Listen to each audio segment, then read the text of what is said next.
Hello दोस्तों Netflix पर मैंने अभी द किलर नाम की फिल्म हिंदी में देखकर कंप्लीट की है 2 घंटे की लेंथ। एंड इस मूवी को डायरेक्ट किया है डेविड फिंचर ने। एंड इस मूवी को लेकर मैं एक्साइटेड था। पहले तो द डायरेक्टर जिसकी वजह से मैं एक्साइटेड था, एंड दूसरी वजह थी द किलर। ये टाइटल, मतलब टाइटल सुन के ही लगता है कि ये कुछ अच्छा इंटेंस एक्साइटिंग टाइप का होने वाला है एंड हमको देखने को मिलने वाला है। And let me tell you दोस्तों, मुझे कहीं ना कहीं मजा आया, लेकिन कहीं ना कहीं कुछ चीज़ों को लेकर फिल्म डिसअपॉइंट भी कर दी। पहले तो डायरेक्शन काफ़ी अच्छा है, मतलब वो पूरी तरह से 2 घंटे तक जरा भी डिप हुए बिना, जरा भी ठंडे पड़े बिना, जरा भी बोर करे बिना आपको पूरी तरह से इंगेज करके रखते हैं शुरू से लेकर एंड तक। एंड कुछ मूवमेंट तो पिक्चर की शुरुआत में ऐसी भी थी जब चीज़ें बहुत ज़्यादा इंटेंस एक्साइटिंग थ्रिलिंग टाइप की हो जाती, काफ़ी मजा आता है उनको देखने के दौरान। लेकिन फिर चीज़ें यार ख़त्म हो जाती हैं, वो वाली बात नहीं रहती। एंड यहाँ पर एक चीज़ और है जो मुझे अच्छी नहीं लगी, वो है यहाँ पर कैरेक्टराइजेशन पर जरा भी काम नहीं किया गया। मतलब वो जो किलर है उसके अलावा कुछ भी खास हमको जानने को नहीं मिलता, बताया नहीं जाता। एंड कहानी जो है वो भी कुछ बहुत खास नहीं है। तो यहाँ पर जो किलर है उसका कोई नाम नहीं है, किलर ही है, प्रोफेशनल किलर है। उसको काम दिया जाता है कि उसको एक बंदे को ठोकना है। अब जिसको ठोकना है वही नहीं पता कि वो कौन है, क्यों है, कहाँ है, किस लिए। तो बस पेरिस में वो है, कहीं रूम में रह रहा है एंड वो एक महिला के साथ है। तो ये जो अपना किलर है वो जाता है वहां पर उस कमरे में, उसके घर के सामने एक कमरे में रहने लगता है। एंड जब वो अपना टारगेट चुनता है कि हाँ अब उसके पास मौका है, अब उसको मार सकता है, तो वो अपनी राइफल, अपनी गन असेंबल करता है, लोड करता है और निशाने पर लगाता है, रखता है। एंड उसके बाद वो अपनी दूरबीन से देखता है कि हाँ अब ये मारेगा। तो वहाँ पर चीज़ें मुझे मतलब एक अचानक से, उससे पहले ज़्यादा कुछ खास नहीं था, करीब 5, 7 या 10 मिनट की फिल्म निकली होगी। उसके बाद ये चीज़ें हुई जब वो टारगेट लॉक करता है एंड अपनी गन रखता है उस टेबल पर। फिर वो देखता है उस दूरबीन से कि अब क्या हो रहा है। तो वहाँ पर एक लड़की थी, एक महिला थी, एंड वो जो बंदा है जिसको उसको ठोकना है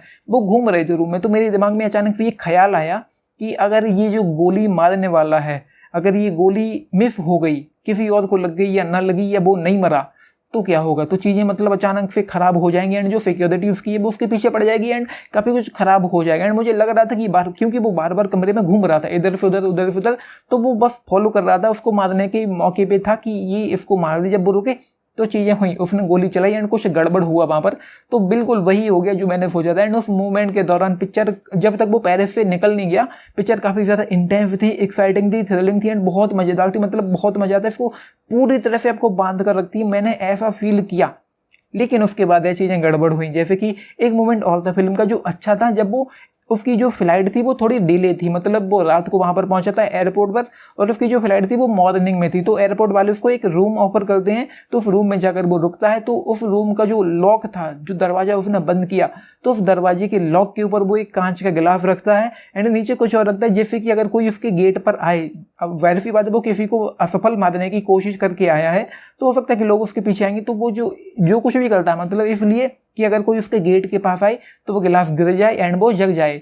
तो ये कुछ अच्छा था। एंड उसके बाद एक और मोमेंट था मूवी के एंड में, या मैं कह लूँ कि सेकंड हाफ में, जब वो किसी को उसने मारा एंड वो भाग कर रहा था एंड उसके पीछे उसका कुत्ता आ रहा है। तो वो कुछ ऐसा था जैसे कि मतलब दिल मुंह को आ गया है, मुंह बड़ा होता तो बाहर आ जाता। मतलब ये जो चीज़ें थी ये कुछ अच्छी लगी। लेकिन उसके अलावा मतलब वो जो लोग हैं जिन्होंने वो दिया है, कॉन्ट्रैक्ट दिया है कि उसको ठोकना है, वो उसके पीछे पड़ जाते हैं, क्योंकि ये कॉन्ट्रैक्ट, ये जो असेसिन था ये फेल हो गया, इसने मिशन नाकाम कर दिया, वो मार नहीं पाया। तो वो लोग इसके पीछे पड़ जाते हैं, उसको कहा जाता है कि तुम मारो एंड वो नहीं मारता। तो वो जो भी है कहानी के नंबर वो यही है, तो वो लोग उसके पीछे पड़ जाते हैं एंड फिर ये उसके पीछे पड़ जाता है जिन लोगों ने वो दिया हुआ।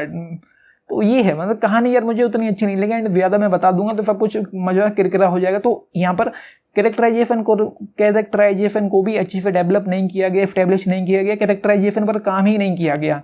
पिक्चर की जो राइटिंग है वो, अब क्योंकि डायरेक्शन अच्छा है तो राइटिंग भी ठीक ठाक है, लेकिन उतना कुछ मज़ेदार देखने को नहीं मिलता जितना कि जब तक पेरिस में फिल्म चलती तब तक जो मज़ेदार था। उसके बाद वो वाली बात ही नहीं रही यहाँ पर, बस चलती जा रही एंड कैरेक्टराइजेशन को, मतलब कैरेक्टर्स को समझे बगैर हम देखते जा रहे हैं, क्योंकि कोई मज़ा ही नहीं आता, कोई इंटेंसिटी एक्साइटमेंट है ही नहीं। उसके बाद उस मूवमेंट के बाद जब वो पेरिस से निकला कोई मूवमेंट नहीं है, बस चलती जा रही एंड डायरेक्शन अच्छा है तो अच्छी लगती है, एंगेजिंग लगती है एंड बोर नहीं करती।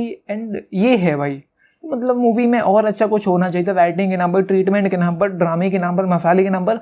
तो वो चीज़ें यहाँ पर नहीं है, बस वो लोगों को मारता है एंड जो फाइट सीक्वेंस एक दो थे भी वो अच्छी लगती हैं देखने में। तो यही है, इससे ज़्यादा मुझे कुछ भी नहीं करना। तो मैं ओवरऑल मैं ये कहूँगा कि एक ठीक ठाक फिल्म है, नथिंग दैट ग्रेट यार, मतलब और कुछ अच्छा हो सकता था। अब ये किसी ग्राफिक नॉवल पर बेस्ड है, तो मैं ये तो नहीं कहूँगा कि कहानी पर आप अच्छे से काम करते, राइटिंग पर अच्छे से काम करते, लेकिन यार एटलीस्ट ट्रीटमेंट होता, कैरेक्टराइजेशन होता, उस पर तो काम किया जा सकता था ना, तो वो नहीं किया गया। सो इसलिए थोड़ा डिसअपॉइंट करती है फिल्म, लेकिन फिर भी फर्स्ट हाफ में जो मजा है वो काफ़ी अच्छा था एंड बोर नहीं करती, ये एक अच्छी चीज़ है यहाँ पर है।